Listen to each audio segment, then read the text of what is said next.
You are now locked into the Live with Brandon Blakeney podcast. Here is your host, Brandon Blakeney. How about LSU, man? Dropping a very winnable game to Texas. LSU and South Carolina lost. When have we seen LSU and South Carolina lose on the same day? It's been a while, man. But their title hopes for the SEC regular season pretty much are dead now. Looking at it, they're not completely out of the race, but it's not looking likely. I'm not gonna say dead, but their SEC title hopes took a major hit, man. Looking at the stats, LSU did enough to win this game. They just blew. They did not keep their foot on the pedal and let Texas crawl up back in this game, man. Both teams shot horrendous. It was a 65-58 ball game. Texas hit 32.8% from the field. LSU 33.3% from the field. The three-point shooting hurt them. Texas can't shoot a three anyway. They're very one-dimensional from that aspect. But LSU 3 of 12 from three. They left a lot of free throws at the free throw line. They left 6 points at the free throw line, which was a difference. They win the battle on the glass still, 47-44. We saw their assists take a big hit, though. This is a team that's usually around 20 assists, only 7 assists, and 17 turnovers. 17 turnovers for LSU. They need production. They need steady point guard play. Maybe give Jada Richard a chance because last year, Poa, Cheyenne Wilson, Miracle Shepherd, they haven't been getting it done. They need steady point guard play to control those turnovers, limit turnovers. And the supporting cast, man, Samaya Smith, Kaylin Gilbert, Jersey Wolfenbarger, they need to get more production from their bench and the supporting cast. Because we already know, we know what Michaela Williams is going to do. We know what Anissa Morrow is going to do. We know what Flau'jae Johnson is going to do, but what else is the rest of the team going to do? They got to protect the paint better, too, and just take care of the basketball and make perimeter shots. If you're going to play small, you can't be going 3 of 13 or 2 of 15 from 3. You got to make shots. So that's my biggest thing for LSU, man. Making more perimeter shots, taking care of the basketball, defending the paint better, and getting production from the bench and the supporting cast. All these transfers that we're seeing come in for LSU, and it's the inconsistency. Kaylin Gilbert has been an electrifying scorer, but if she's not giving you anything, is Jersey Wolfenbarger not giving you anything, Del Rosario hasn't given you anything, it's a lot of players on LSU that are getting a free ride right now. And, it's crazy to me. There's no, their lack of a point guard is killing them. You bring in Miracle Shepherd, you bring in Kaylin Gilbert, you bring in Cheyenne Wilson, turnover machine. You bring in all these guards, and not one of them has been a lead guard for this team so far, man. The big three's playing so many minutes, they're getting worn down. Like I said, Flau'jae Johnson was a game-time decision. She's out there playing her heart out. Michaela Williams hitting big shots. But they need some help. LSU needs some help desperately from this supporting cast. How do y'all can't combine for 10 points? Y'all can't give them 15? This loss is on the supporting cast. It's on the whole team. But Coach Kim Mulkey got to get more out of this supporting cast. You recruited these players. You brought these players in thinking that they can contribute. There's a whole lot of players for LSU getting a free ride right now. On the backs of Anissa Morrow, who's been incredible, leading the country in rebounding at 6'1". Flau'jae Johnson out there getting ran into the ground.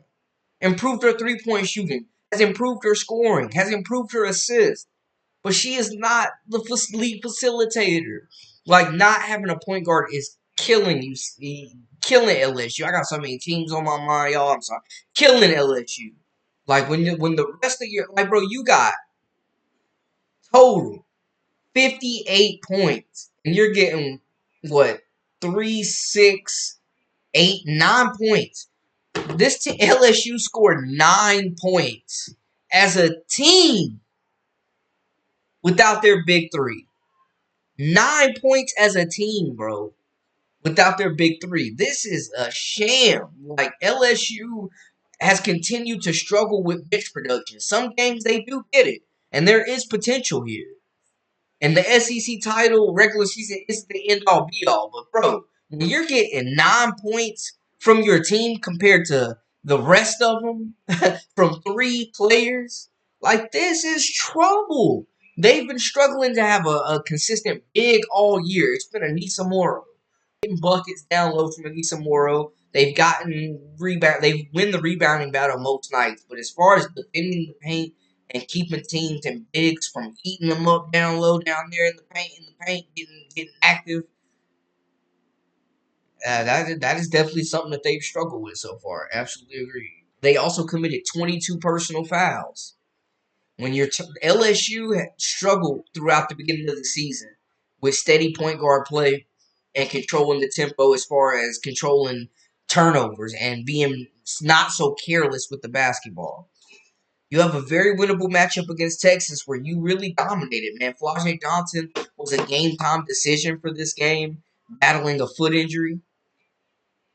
Came in like the big three. That's they're gonna live and die by this big three. And when they're on, it helps. But when nobody else scores over 5 points, like bro, look at this, man. LSU got a problem. Seriously. Flau'jae Johnson, 16 points, 4 rebounds. Anissa Morrow leaving her blood, sweat, and tears out on the court. 15 points, 2 assists, 20 rebounds. Michaela Williams, 18 points, 2 assists, 1 rebound.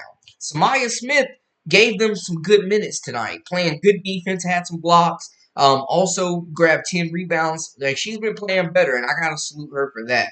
Shia Day Wilson, non-factor. Last Poa led the team with 3 assists. Didn't really do much down the stretch, though. Didn't really do much defensively down the stretch. Like, she's been getting cooked a bit out there. And then she's not bringing anything for offensively. Miracle Shepherd, no play. Kaylin Gilbert, 3 points in this contest. Jersey Wolfenbarger, no, nothing. When you're fouling and you're turning the basketball over, you're not getting any production from your supporting cast. It's a recipe for a loss. Del Rosario has completely, like I don't know if I've seen a top 10 player with a more irrelevant career for one team in women's college hoops, man. At 6'6", big, physical, specimen. Like Simone Augustin said, she had Del Rosario in the gym all year. They were expecting her to be a breakout performer. And Del Rosario has been getting a free ride the entire season. She is terrible. Terrible. Kaylin Gilbert, upside, but the inconsistency. Jersey Wolfenbarger, upside, but the inconsistency. These are young, these aren't like super young players. These are players that have had success at colleges elsewhere. What is going on with Miracle Shepherd? Like, Last Poa regressed. Bartlett, non-factor. Like, there's so many names on this list. Like, it really might be time for Del Rosario to pull the plug and go look elsewhere to play. They got a great freshman class coming in. A lot of these role players on LSU will be getting replaced next season, for sure. Without a doubt. The cavalry is coming. Don't worry about you Bengal fans. Like, the reinforcements are on the way. But you got 3 players that you're completely banking on. Granted, 3 of the best players in the country, hands down without a doubt. But you're offering no assistance to this team. Like, the supporting cast was so bad today, man. They were so bad. And it's crazy because they did a good job on Madison Booker. She was like 0 for 11 in the first half. LSU was up double digits. Like, how can you not get anything from your supporting cast? How can you be turning the ball over carelessly? Flau'jae had a late careless turnover, like just tossed it into the paint, so gave it to Texas. Like, the lack of execution. Kim Mulkey got out coached. She should have been using them timeouts, making adjustments. They gotta find a way to motivate and put the supporting cast into a position to succeed because we have not seen it.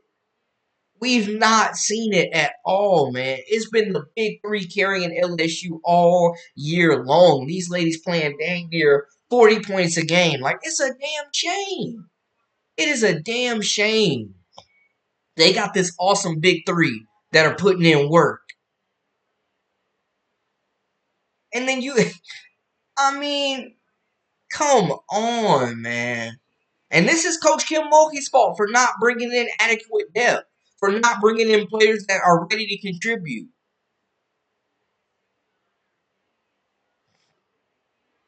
This was a very winnable game for LSU, and they let it slip away.